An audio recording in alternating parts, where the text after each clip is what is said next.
Welcome to the other side of Letby. In episode 84, which we're going to call The Essential Letby, I'm going to try and refocus myself and other people back to the basics of the argument and to introduce the concept that we need a kind of framework or structure to the argument so that we can translate it from one person to another, from one podcast to another, or from one organization to another.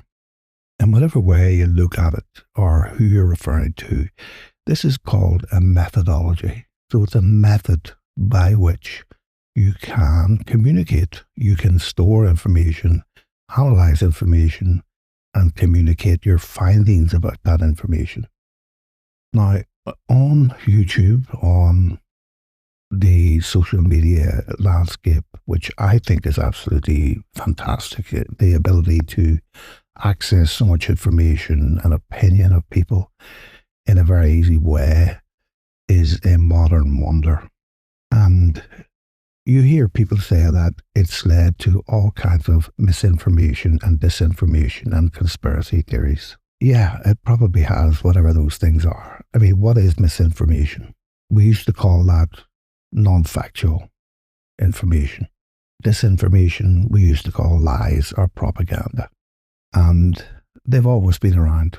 So this new social media landscape, like podcasting, for instance, is not introducing anything new into society at all. It is changing the way that society finds information, which for me is a good thing. But whatever information anyone finds, they still have to subject that information to scrutiny to see if it's true or if it's false or if it's likely true or likely false. And it's this likelihood that is more important than whether it's absolutely true or absolutely false. And the reason why it's more important to have a likelihood rather than a certainty is that certainty doesn't exist. And likelihoods get altered all the time. So if you keep your mind open and say there is a likelihood of X being true, we can alter that likelihood when we get new information.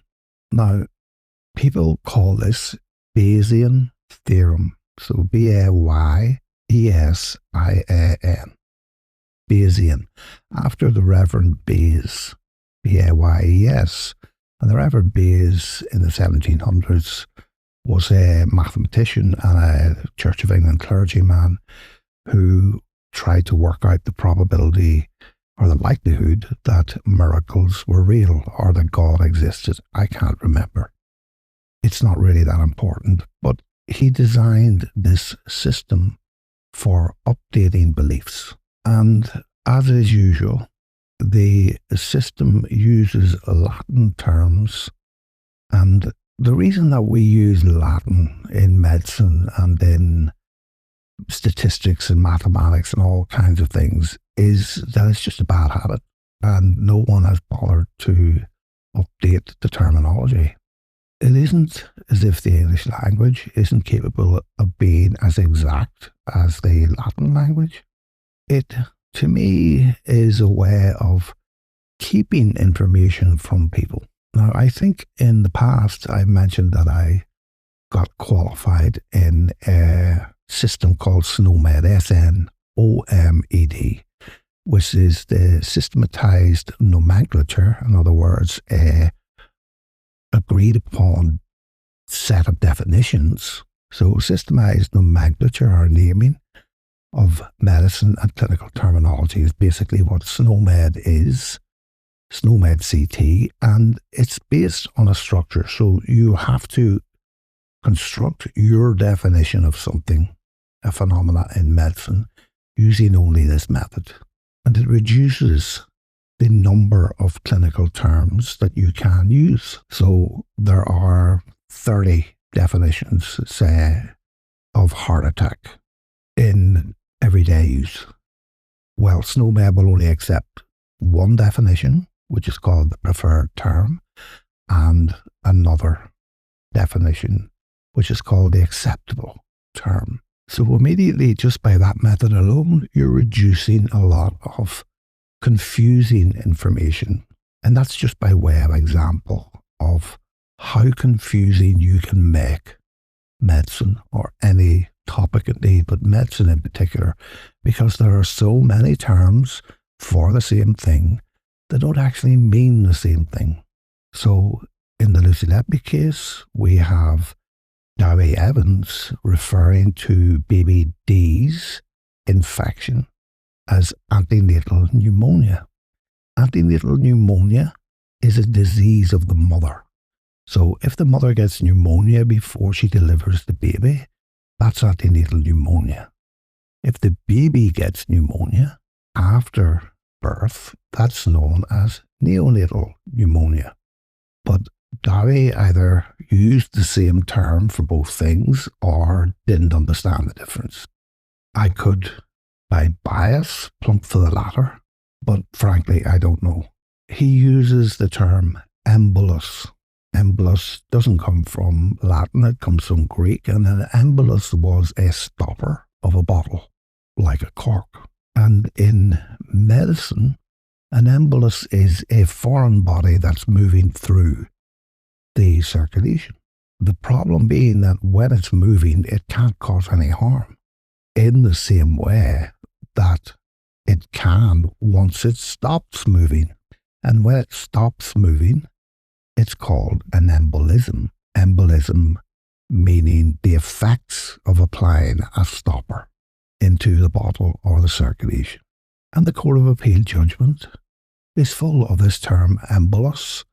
Well, if an embolus is still moving, the embolus can cause damage depending on what the embolus is, fat, blood, or whatever it is. But it can't cause the same damage as an embolism can cause when it stops moving. And we find this throughout medicine, not just in neonatology, in every ology in medicine. You have these confusing terms that make understanding medicine very difficult, and they're unnecessary. And it is the same when it comes to explaining why you believe that Lucy Letby is innocent or guilty. And when we look at the Bayesian method, we create, or mathematicians create, what are called priors, P-R-I-O-R-S. Now, a prior is the initial belief. The word prior comes from the Latin meaning before or earlier. So the first thing we're going to do is we're going to dump the word prior and we're going to call it initial, earlier beliefs. So our initial belief will be based on what we know about risks of conditions that existed in the Countess of Chester Hospital before Lucy Letby set foot in the place. Then when you apply the Bayesian technique, you add to that initial belief the new evidence that you have for things that happened when Lucy Letby was in the Countess of Chester Hospital. The beauty of the Bayesian method is that you don't remove your initial belief, you keep it there, and you add new information in, and rather than completely junk your initial belief, you alter your initial belief based on the new information, and this becomes what the statistician or mathematician calls the posterior belief. And in Latin, posterior simply means after or behind, afterwards, later. So we're going to call it our new belief. So we're going to have our initial belief, earlier belief, and our modified later belief, which are roughly equivalent to the Bayesian prior and the Bayesian posterior beliefs. So why don't we look at a quick example of that? So we buy a new raincoat and it says on the raincoat that it's waterproof. So our initial belief is that we have bought a waterproof coat. Now we subject it to some water. We go for a walk in the rain and we come back and we find that, well, we're dry. So there's pretty much no need to alter the initial belief. If, on the other hand, we come back and we're wet underneath, the new evidence will alter the prior belief or the initial belief to say that it isn't waterproof. And then we can get more granular. It might be waterproof for the most part, but leaks at the seams. And by taking more and more walks in different types of rain, we can update our belief about just how waterproof our coat really is by keeping the data that we generate from each walk and using that data to modify our initial belief. And let's not forget that our initial belief was based on the manufacturer's claims, pretty much like a prosecution. The prosecution claimed that Lucy Letby murdered babies. Now we're going to update the initial belief that that is true or not true. Recently, YouTube has mushroomed with podcasts about Lucy Letby. Everyone, or many people, not everyone, but many people, are very interested in the Lucy Letby case.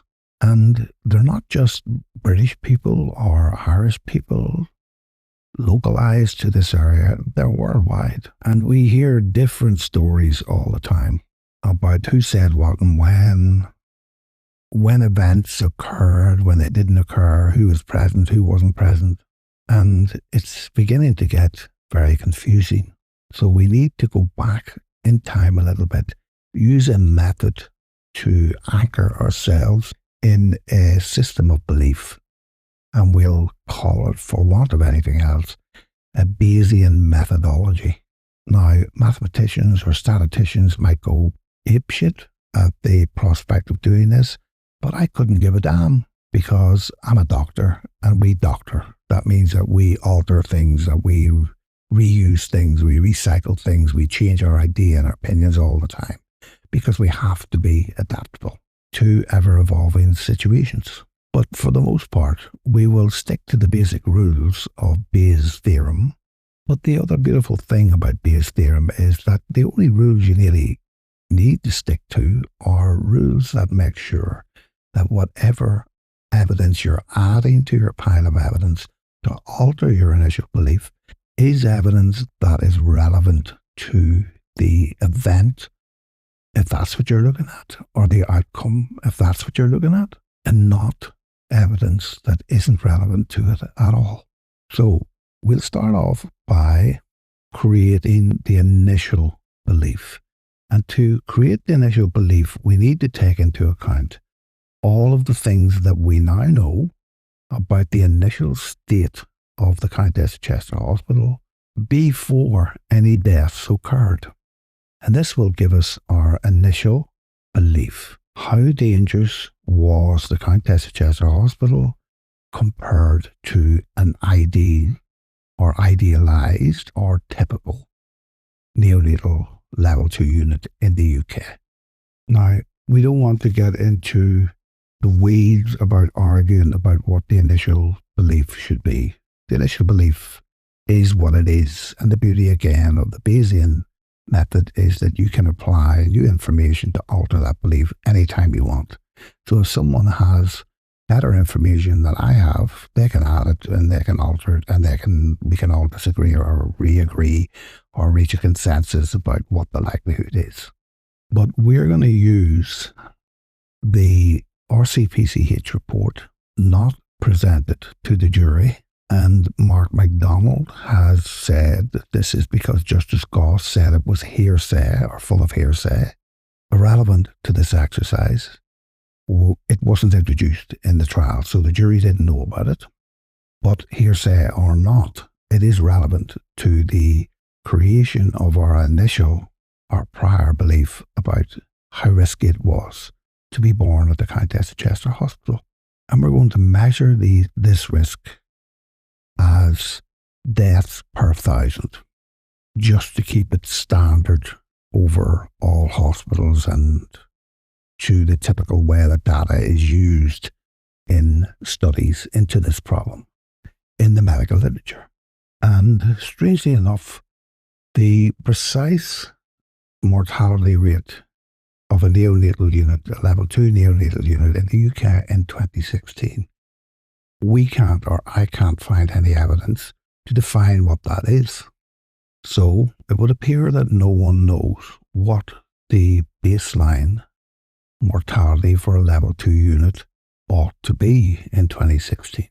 So we will have to start off with what we do know, which is the overall neonatal mortality rate. So that's deaths under 28 days in England and Wales in 2016 was 2.7 per 1,000 live births, which on the face of it seems very low.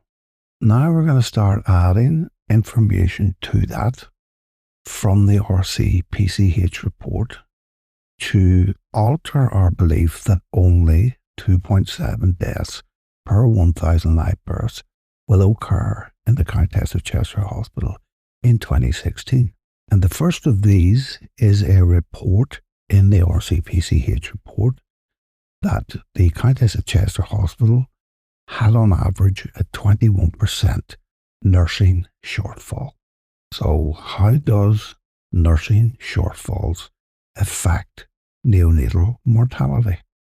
Now we also have to remember, not to complicate it too much, but we have to remember that level 2 neonatal units provide high dependency and some short-term intensive care, but do not care for the most extremely premature or complex babies who are transferred to level 3 neonatal units. So that is a given, and if that's followed, we would or should expect that the neonatal mortality rate in a level 2 unit should actually be lower than the national average, because the national average is taking into account the activities of the level 3 units as well as the level 2 units. The level 1 units are going to be doing special care. The mortality in those are going to be very low because, again, they're going to move the babies to the units that are supposed to look after the sickest babies. So we would assume from the start that the Countess of Chester Hospital was operating properly as a level 2 unit and was making timely transfers of the sickest babies to the level 3 units. And if it had done that, we would expect the mortality to be lower. So the neonatal mortality in a level 2 unit was likely between 1 and 2 deaths per 1,000 live births, which is generally lower than the national average for that reason. So that's where we'll start. 1.5 deaths per 1,000 expected for a neonatal unit, a level 2 neonatal unit like the Countess of Chester Hospital operating properly as a level 2 unit. Now we add in the 21% nursing deficit. So if we add the 21% nursing deficit that was mentioned in the RCPCH report, we get a new baseline or a new belief that the mortality rate will increase. And the reason that we say it will increase the mortality is that the 21% deficit in neonatal unit nursing care is associated with elevated mortality because of reduced monitoring of the babies, delayed interventions, and increased workload per nurse. So that just makes sense. And there is evidence from UK neonatal care studies that support the relationship. The key impact of a 21% nursing deficit is that a 48% reduction in mortality was observed when nurse-to-infant ratios improved to 1:1 for high-dependency cases. Conversely, understaffing, example, nurses caring for more than 1.7 infants per shift, raised mortality odds or likelihood by 79%. And that's from a paper in the British Medical Journal. So it's not big time on Facebook. It's from a paper from the British Medical Journal, from the Journal of Fetal and Neonatal Medicine, that section of the British Medical Journal, from 2007. And the results of this study were that a total of 57% of nursing units were understaffed, with greater shortages at the weekend.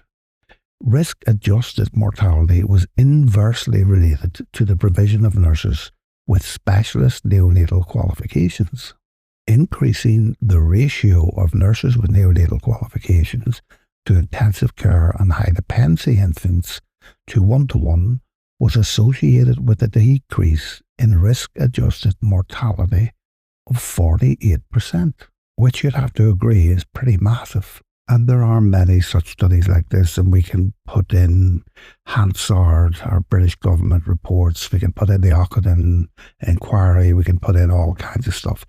But for the purposes of this exercise, this podcast, this minimalist approach, we're going to say 48% increase in mortality because of the 21% baseline reduction in nursing provision. And this is not taking account of any baby, and it's been very generous to the Countess of Chester Hospital because it's not looking at the nuances, it's just looking at a naked figure to adjust our initial belief that there should only be 1.5 deaths per 1,000 babies. Now, when we apply this to our original belief, our new belief becomes 1.8 to 2.2 deaths per 1,000 under this sustained deficit of nursing care, which doesn't seem a lot, does it? And we will use the lower of those two numbers, 1.8. So we've adjusted our mortality risk from 1.5 to 1.8 per 1,000 on the basis of the low nursing skill and nursing numbers deficit alone. As I say, it doesn't seem a lot. Now we're going to put in this second piece of information that we found out after the trial that we didn't know during the trial. And that was the persistent presence of Pseudomonas aeruginosa on the neonatal unit. And we'll remember that came from a leak to the Daily Telegraph newspaper. And there is some vital information in that leak. And the title of that particular article in the Telegraph by Sarah Nampton was that hospital where Lucy Letby worked suffered bacteria outbreak lethal to babies, and lethal in inverted commas. Leaked risk report shows Pseudomonas aeruginosa colonized taps in nurseries of the neonatal unit. And this was a risk report that was leaked to the Telegraph, and it showed that the Countess of Chester Hospital had been dealing with Pseudomonas since at least May 2015, when there were fears about transferring babies from nearby Arrow Park Hospital. So May 2015 begins before the Letby series of deaths, let's call them that, in June 2015.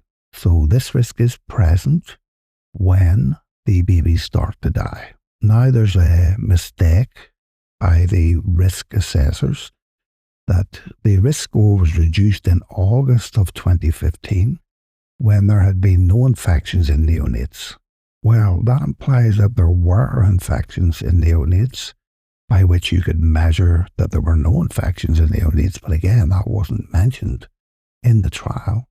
But they assumed that because there was no reports of infections in the neonates, in August of 2015, the risk had gone away. And that was an error, because in December of 2015, a tap in intensive care tested positive for the bug, and the tap had to be replaced. So the risk was there, and we'll explain why in a second. So we have the risk from May to December 2015. In the same month, a tap in another baby ward also tested positive, but the report warned that there was no capacity to replace it. So filters were fitted instead. The report said the filters would remain in place until we get the all clear. But by February of 2016, staff had still not received the all clear. So we know now that the risk begins in May and extends to February 2016. And then we get some bizarre stuff going on here. The risk of bacteria was designated as high, and the unit brought in controls to prevent the spread. Now, that is not controls to reduce the risk, it's controls to prevent the spread of the risk. And this included limiting visitors and, get this, treating all babies as if they had a severe infection. So by February 2016, the Countess of Chester Hospital were treating all babies as if they had a severe infection. And the risk register said that although estate staff were monitoring the taps and testing the water supply frequently, it was only as good as the last test and does not guarantee the patient, parents, or anyone else's safety. Now, we'll leave a link to the article, but I'm going to argue that the risk remained through until July 2016. And I'm going to argue that on the basis that Pseudomonas creates what we call a biofilm. And a biofilm is what I've referred to, because it's very complex, what I've referred to as a biological plastic that covers everything. It's invisible. It covers the incubators, the humidifiers, the taps, the phones, the stethoscopes, the intubating equipment. It covers everything with this Pseudomonas swamp, and it's very difficult to get rid of. But at no point were the staff at the Countess of Chester Hospital told that the Pseudomonas risk was eliminated. So if you have Pseudomonas in taps on the floors, you had feces coming up the taps and all that kind of stuff, you are going to have biofilm. And that is the reason that Pseudomonas is so dangerous and so persistent on wards. Now, people are going to say, but they didn't find any Pseudomonas in the babies. Sadly, the ability to find pathogenic bacteria at postmortems is still fairly limited. And we have to consider that preterm neonates often have what are called low colony count formations. That means that they have blood draws to test for infection by trying to grow this bug on an agar plate in a lab that have very low colony count formations. So they don't come back positive a lot of the time when they should come back positive a lot of the time. And there are neonatologists that argue that a lot of the blood taken from these little babies, which is always limited, it has to be limited because the babies have a limited amount of blood, instead of sending it for fairly useless tests like CRP and all these different things, they should enhance the amount that is sent for culture in the agar plates, because they're going to increase the amount of bacteria available to multiply in that culture. So instead of missing the low colony count babies, you're going to find more low colony count babies. But because of the biological nature of Pseudomonas and the nature of biofilm, we are going to assume that the Pseudomonas risk was present for the period of time up until July 2016. That is a reasonable assumption to make, and we've already discounted a possible higher baseline mortality for the Countess of Chester Hospital.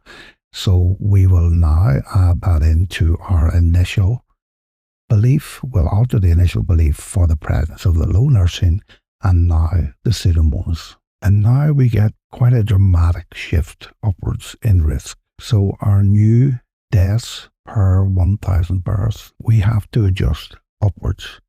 So if we look at studies into biofilm-associated mortality, and again, I'll leave you the links to the studies, Pseudomonas aeruginosa biofilms in neonatal units, that's taps, flow straighteners, the incubators, the ventilators, all of the equipment that's used, are linked to 62.7% mean mortality in infected infants. Now, that doesn't mean that every baby's going to get infected, but any baby who does get infected has a 62.7% mortality increase, which is bloody enormous, isn't it? And the biofilms themselves enhance the bacterial persistence, the antibiotic resistance, and the transmission of the virulent or antibiotic resistant strains of the Pseudomonas aeruginosa that are not always going to be the same.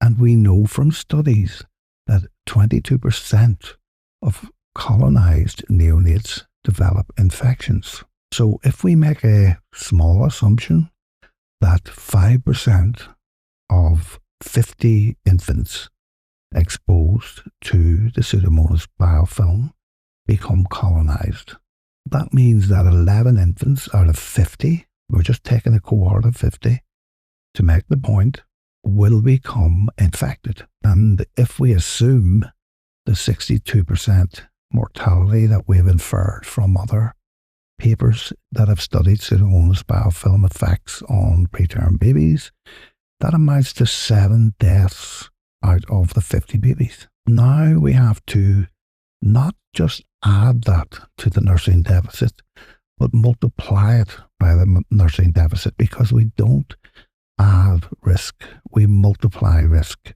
And we multiply risk because they're synergistic. One risk has effects on the other risk, not in a linear fashion, but in a progressive or multiplied fashion. Just to keep it simple, we don't have to get into this technicalities of the math of all this. We just multiply the two together. And that is a perfectly sound, technical and scientific way to look at this.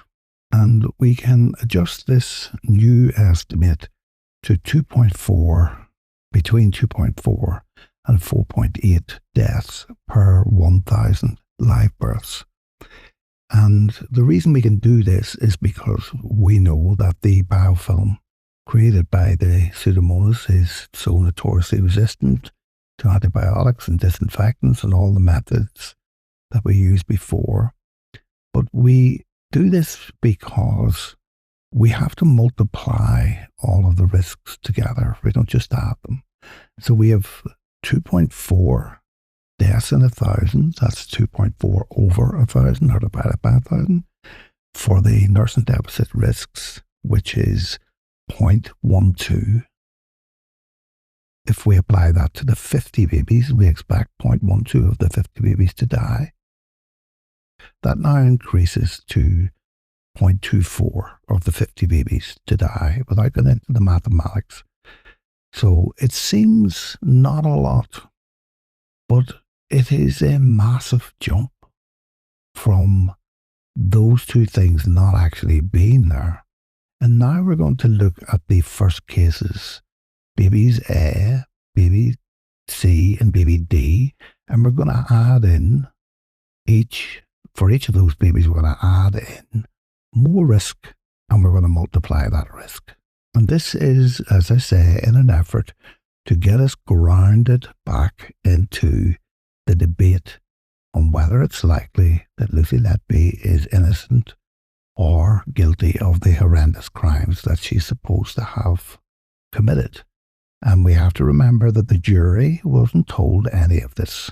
It was kept away from them deliberately by the gatekeepers of evidence. That would be the judicial system. Now, if we look at baby A and we apply all of the variable things that occurred to baby A, now not all of them, just some of them, the ones that come immediately to mind, let's do a risk calculation on the basis of that. Assuming our understaffing, which was evident throughout baby A's care, and our Pseudomonas risk, which is, contrary to what people say, not always detectable post-mortem or indeed ante-mortem. So the malpositioned UVC, the umbilical venous catheter, will give us a risk multiplier of 2.5 times.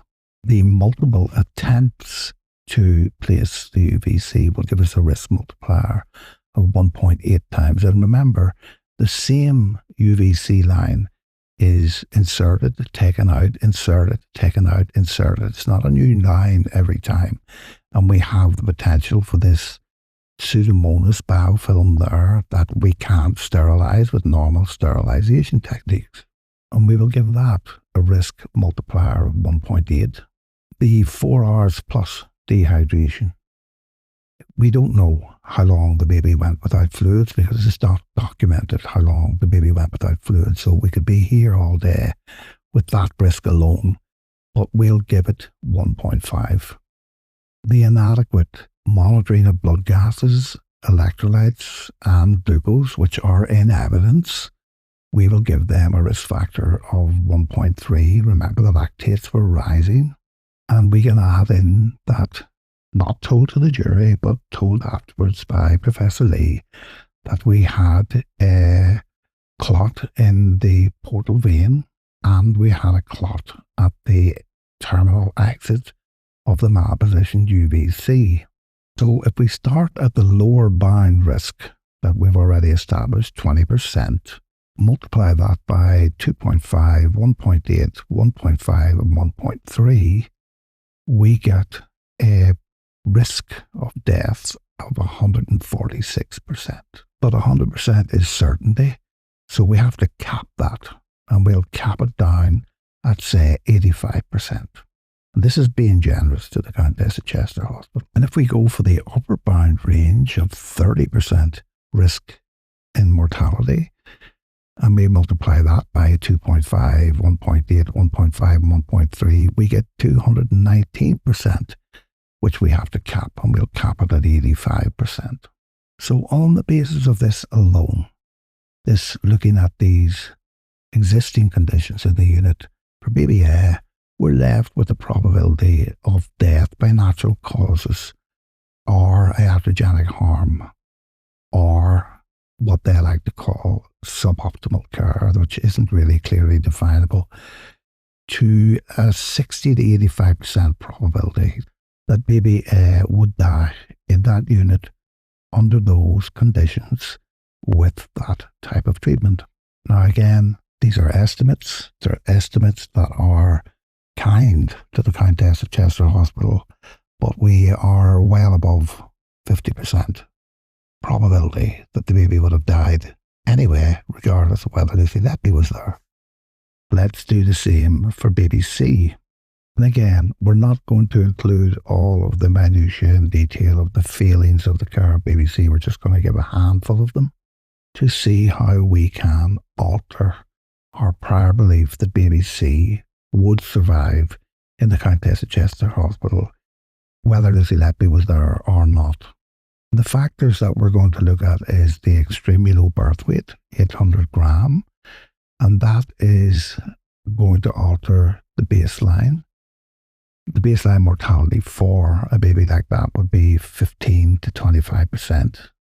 The RDS would, the respiratory distress syndrome, would add that or bring that up to 20 to 30%. The intrauterine growth restriction, these babies have a 36.7% mortality versus a 7.1% mortality compared to controls. The controls being babies that don't have intrauterine growth restriction. The presence of clinical pneumonia missed by the Countess of Chester Hospital but found at postmortem. 1.5 times multiplier, we'll say for that. Lack of consultant oversight, 2 times multiplier, we'll say for that. Inappropriate management of ventilation, that's intubating and extubating without clear reasons, starting and stopping CPAP without clear stability observations. When we add all them in, we go for our lower bound initial, 20% for the neonatal unit itself, multiplied by 7, multiplied by 1.5, multiplied by 2, multiplied by 2.5, and we get a 525% certainty, which we will cap at, say, 75%. And the upper bound, by doing the same calculation on a 30% upper bound risk, we'll get 785% likelihood of death, and we'll cap that at 75%. Because you can't have, you can't have 500 times certainty. 100% is certainty. You can't have 500 times, or 5 times that, or 7 times that. So we're being generous here in these calculations, and they're only meant to express the principle so very generously, and we're not including all of the things that happened to baby C, we have a 45 to 75% probability. So we'll say 50%, 51% probability within that range that death would have occurred anyway in baby C. Simply by taking each of these, not all of them, but each of these risk factors, particularly the intrauterine growth restriction, which happened to be mentioned on the death certificate as the biggest risk factor, added it into all of our adjusted risk factors for a typical or normal neonatal unit, and we end up with this probability or likelihood of death for baby C in the absence of Lucy Letby. And finally, for baby D. So again, just for the few complications that we know about baby D, not all of them, just a few of them, we can adjust the probability of the death from the baby from the premature rupture of membranes, the finding of pneumonia and acute lung injury at post-mortem to between 65 and 85%. So the risk factors would be an increase of 11% without maternal antibiotics versus 4.4% with antibiotics. 60 hours of untreated premature rupture of membranes. So for the untreated rupture of membranes, we'll be generous and say that the multiplier was 3 times. For the actual development of pneumonia, we will go 2.5 times increased risk. For the acute lung injury found at postmortem, we will go 4 times when we combine it with the presence of acute respiratory distress syndrome.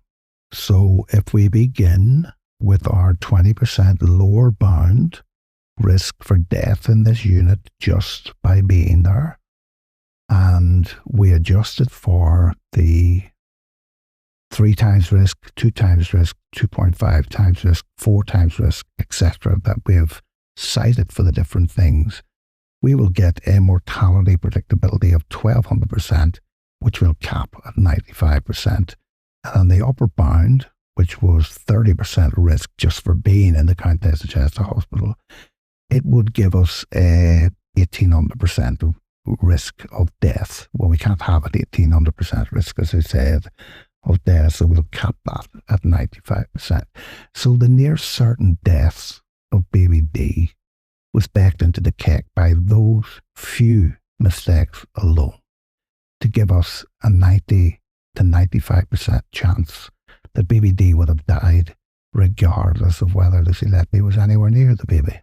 So in these 3 cases alone, in the period of time of the 21% nursing deficit, of the presence of Pseudomonas biofilm on the ward that are baked into the cake, the synergistic cascade of risk by protocol breaches alone pushes the probability of death by natural causes above, well above the 50%.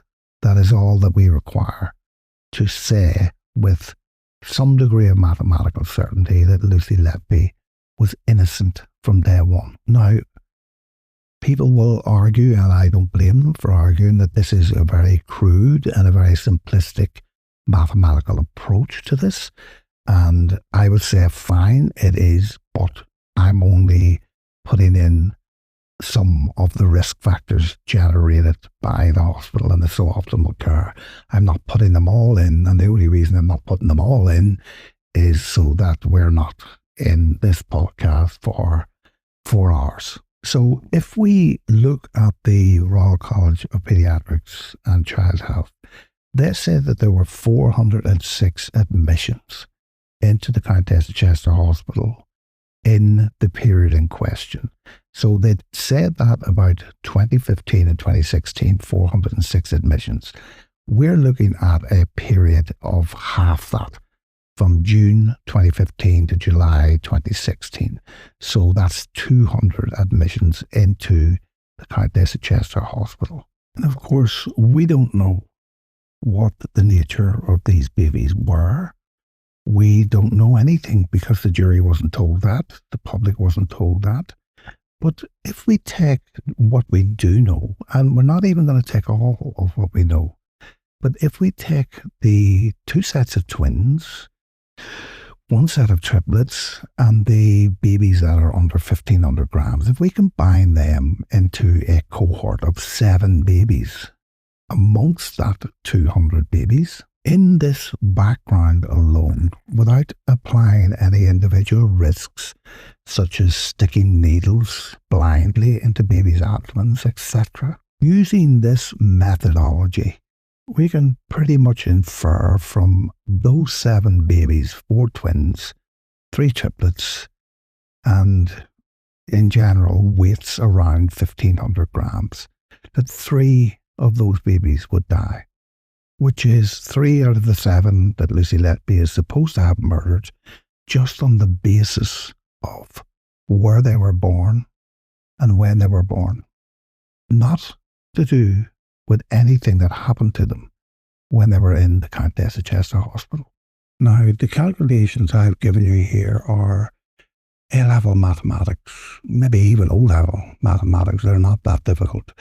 What is difficult is finding good information to put into the model. But the information we put into this model is very accurate. We do know the impact on mortality of twins, triplets, pseudomonas, nursing ratios, etc. We know all of these things. Quite rightly, people should criticize my methodology and question my methodology. That's how science works. But if they do that, they should provide their own methodology and point out where mine is wrong compared to theirs. The purpose of this podcast is to get back to basics, and for people who care about neonatology, care about women's health, and particularly about innocent babies, who care about justice and injustice and the corruption of science, which we have witnessed now for the last decade or more. We need to get back to basics. People are understandably frustrated about the Lucy Letby situation. There's more and more information comes out all the time, and yet nothing seems to happen. 2 things are very clear to me: that the system of appeal in the United Kingdom is completely broken and it needs fixed. It's far too difficult to appeal. The system of allowing so-called expert evidence into trial is completely broken, and the CCRC itself is completely broken. So I would ask people, yes, you can be biased if you want, but you have to produce the evidence to support your biases. And if you're making the argument for innocence or guilt of Lucy Letby or anyone else, you have to use a methodology that's repeatable, scientific, acceptable, and the Bayesian framework does that. Professor Gill, Professor Norman Fenton, who are expert statisticians, have carried out these types of Bayesian analyses on their websites, their respective websites, and they've reached roughly the same conclusion that I've reached here, combined with the findings of the postmortems and the application of robust Bayesian techniques for determining the likelihood of an event. I have no doubt in my mind that Lucy Letby is innocent, and I don't see a problem in saying that I think she is innocent rather than saying she is not guilty. The defence made an argument in the Court of Appeal that there was no case to answer, and it's evident from the post-mortem findings alone and from the very basic Bayesian analysis that I've just done on these 3 cases that there was no case to answer. So the appeal in this podcast is to other content creators to return to the basics, to get back to the facts, to analysing and weighing the facts and giving them the measurable or quantifiable evidential value that we can compared to what we already know. And it may seem on the face of it difficult to do that, but even in this little exercise that we've done here, setting up the framework for doing it, trying to understand that we multiply risks, we don't add them, we identify risks and we quantify them. This is what we do all the time when we're trying to evaluate the evidence for a treatment working or for risk evaluation of a unit. We do this all the time. So it is a sound method and it does work. And in this podcast, we've shown you the overwhelming likelihood that these babies died from natural causes. So I hope you got something from it anyway. And to finish off this podcast, a listener did ask on Jabe's YouTube channel about the music for the Other Side of Lucy Letby podcast. And this was a little thing that I composed myself. Many moons ago, I used to be able to play piano and guitar quite well. But although I was never really formally educated in it, I did have a huge and do have a huge interest in music. And the Lucy Letby theme is an etude or a study in C minor, which is a fantastic key in music for depicting sadness, and probably one of the better examples of the use of C minor is in Beethoven's Piano Sonata in C minor, also known as the Pathétique. So I leave you a link for that. Unfortunately, having composed the little etude, the little study, the intro and outro of the podcast, I lost it, and that's it. So I'm sorry I can't point you to anywhere that has the music, but I would advise you to listen to Beethoven, of course I would. But probably the most famous piece of music in C sharp minor is Chopin's Nocturne. I've had arguments with Svelina Dimitrova that Chopin is very one-dimensional, and she doesn't agree. Isn't it wonderful how human beings can differ so much? Any event, it's beautiful, and I will link it to the show notes so that you can listen to Chopin's Nocturne in C sharp minor, play it in 4/4 time, not 3/4 time, and I'll leave you a link to the Adagio section, that's the slow section, of Beethoven's Sonata Pathétique, some of which is in C sharp minor. And I'm sorry that I didn't keep the other bit and keep working on it, but such is life.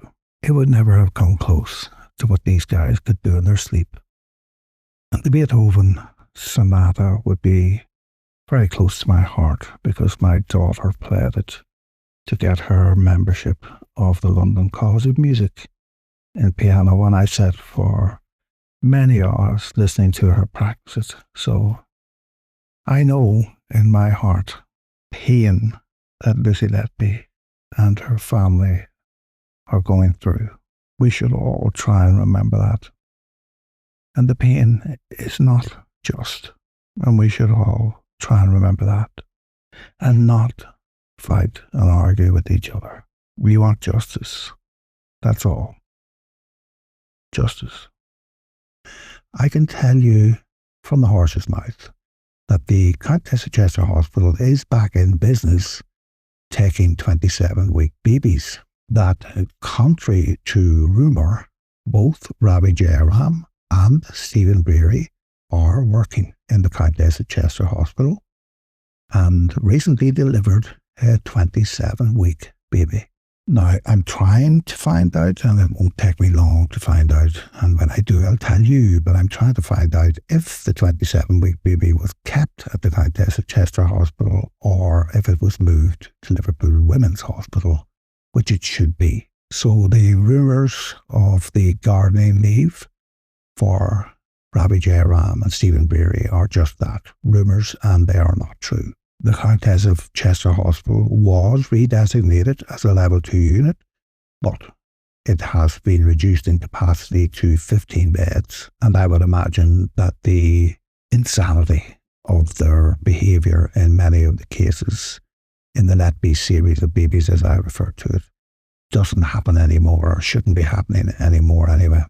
There is a long way to go in this battle. There are many questions still not answered, and we will keep making these podcasts until they are answered. Now, I've also said before, it's difficult through the Podbean app to respond to people who respond to the podcast. So thanks to Jabe, she now puts the podcast on her channel on YouTube, and it's much easier for me to answer questions on YouTube than it is on Podbean. I keep the podcast on Podbean because people can download them easily and keep them if they want to. But if anyone has any questions, or they disagree with anything I say, or they have a different opinion to what I say, by all means, put it onto Jabe's YouTube channel so that people can have a discussion about it. That's what science is all about. It's not about finding right answers. It's about discovering the level of our ignorance, really, as much as anything else. So, again, I hope you got something from this. We'll end it here, and I'll see you in the next podcast. Bye.